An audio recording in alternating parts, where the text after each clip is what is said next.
This is the third video in the Simio Modeling Framework module, and in this video we're covering several miscellaneous topics. In particular, we'll cover the Simio implementation of logical operators, the math functions and operators, a little bit more about the standard library objects, which we've already discussed a bit, and finally we'll end talking about the model entity, which has a special implementation, and we'll demonstrate that and talk about why that implementation is done the way it was. First, semiological operators. So a logical operator returns a Boolean true or false values. And so we can use logical operators in expressions to implement simple or complex Boolean logic. So Simio implements the standard logical operators of greater than or equal to, less than or equal to, equal to. Note when we use equal to, we have the double equal sign to differentiate the Boolean operator or the logical operator from the assignment operator. And we also have not and not equal or. And so we'll see an example of these here in just a second, and we'll follow this up in subsequent modules. Simio also has two special logical operators, or one actually, is an instance name or is definition. So let me jump into Simio and talk about how we might use that. So for example, let's say that I have two instances of model entity, and we're going to call one of them red and one of them blue.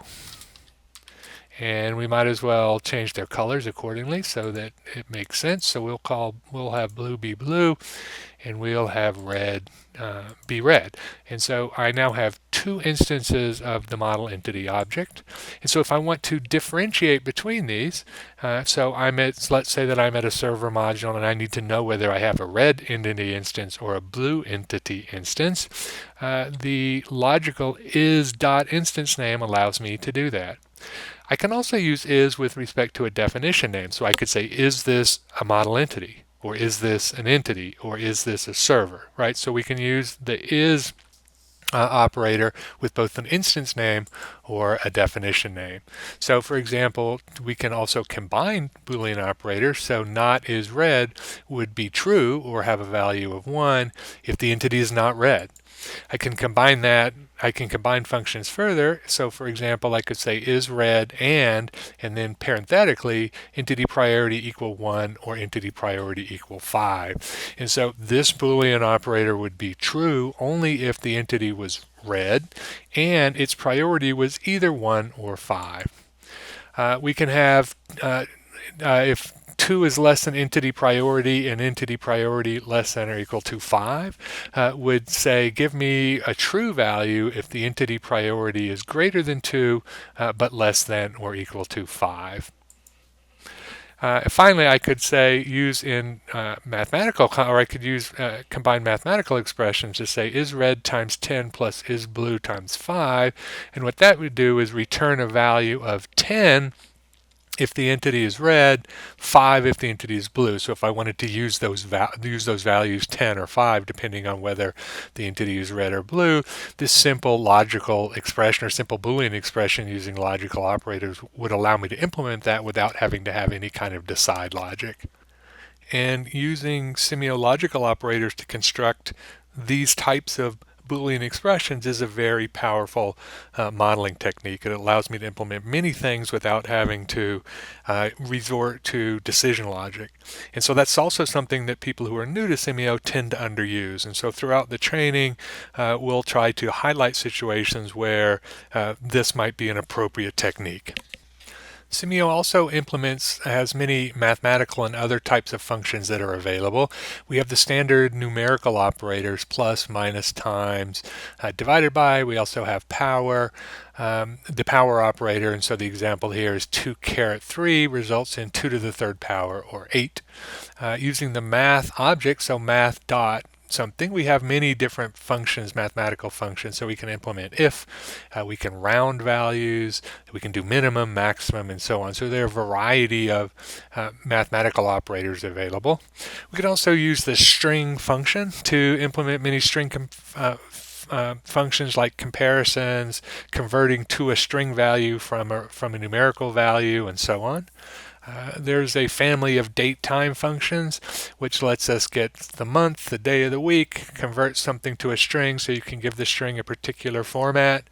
If you want to have a particular, if you want to see the current simulation time using a particular format, the date time to string will support that. I'll note also that you can look in the Simio help topic to get all of the details for all of these functions, and as I said, they're very useful in modeling. So within the Simio modeling framework, the standard object library is where most users spend the majority of their modeling time. And so we've shown this before, but over here on the left side in the library section, we have the standard library, which has the standard set of object definitions that we'll use again for much of our modeling. So we have fixed objects, which is the source, server, sync, combiner, separator, resource. The link objects, which are connector, time path, path and conveyor, nodes, basic node, transfer node, and finally transporters, we have vehicle and work. And in the next few modules, we will talk about these standard object library object definitions in detail. And so finally, model entity is implemented a little bit differently than the other objects from the standard library. So the default entity is an instance of the model entity object, but the model entity object definition is not in the standard library, but is instead in the project. So if you go back and look in Simio, we can see this. Here's my model entity right here, defined in the project library, and it's not defined within the standard library.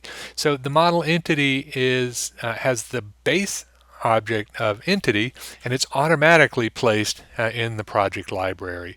And so by placing it automatically in the project library, it simplifies modeling because it allows me to easily make changes to graphics, states, properties, logic, all associated with the default entity, so that I don't have to subclass an entity or something more involved than that. It's just done for me.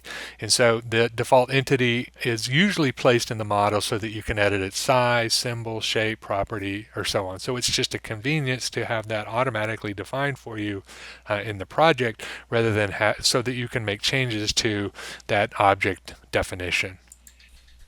So in summary for this module, object definitions are placed in a project or library. Objects or object instances are instance of an object definition.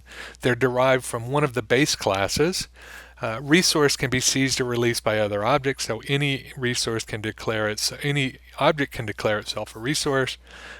The objects are smart, so they can interact with other objects and do things like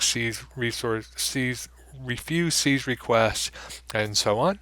And finally, the standard object library provides a generic set of object definitions for a wide range of applications. In fact, many people only develop models using objects from the standard library.